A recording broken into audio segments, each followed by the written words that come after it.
Даян дэлхийн ногоон хөгжлийн байгууллага үзүүлж байна. Хүлэмжийн хий гэж юу вэ?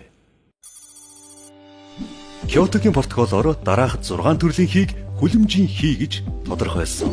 Үүнд нүрс хүчлийн хий, метан, азотын эсэл, ус фотоорт нүрс төрөгчүүд, перфоторт нүрс төрөгчүүд, гексафоторт хүхэр ордог байна.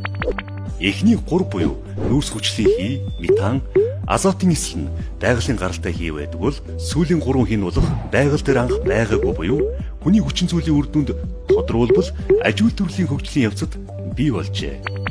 Гэхдээ хүний үйл ажиллагааны үр дүнд нүрс хүчлийн хийн 87% нь нүрс, шатхуун хэмээх шатах түвшээс, 4% нь ажил төрлийн үйл ажиллагаанаас ялгардаг байна. Хүлэмжийн хийний дэлхийн эрчим хүчний тэнцвэрт байдлыг зохицуулахад чухал үүрэг гүйцэтгэдэг.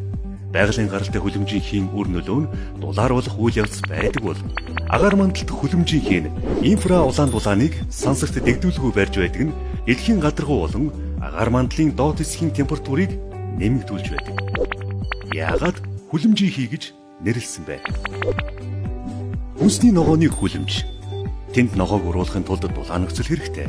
Тиймээс хан дээврийг галгар уутаар хийдэг нь нарны гэрлийг чөлөөтэй нэвтрүүлэх гэж тэр. Учир нь нарны гэрэл хөрсийг дулаацуулдаг. Гэхдээ тэр дулаан буцаад гарах ёстой байтал галгар уутнаас болоод төгжигддэг.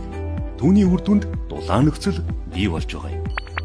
Хүлэмжийн хий дэлхийн агаар мандалд яг ийм нөхцөл байдлыг бүрдүүлдэг байна.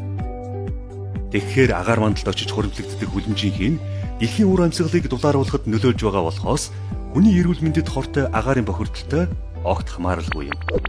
Харин дээшээ дэгддэггүй. Хүний хүчин зүйлийн улмаас үүдэлтэй хорт хий бодисууд нь агаарыг бохирдуулдаг байна. Гэхдээ дэлхийн дулаарал энэ хിവэрээ үргэлжлэх юм бол хүний эрүүл мэндэд сөрөг нөлөөтэй гэж үзжээ. Дэлхийн дулаарал сүүлийн 10,000 жилд 1.1 градусаар нэмэгдсэн байдаг. Гэтэл сүүлийн 100-аас 200 жилийн хугацаанд дулаарал 1.7 градусаар огцом нэмэгдсэн.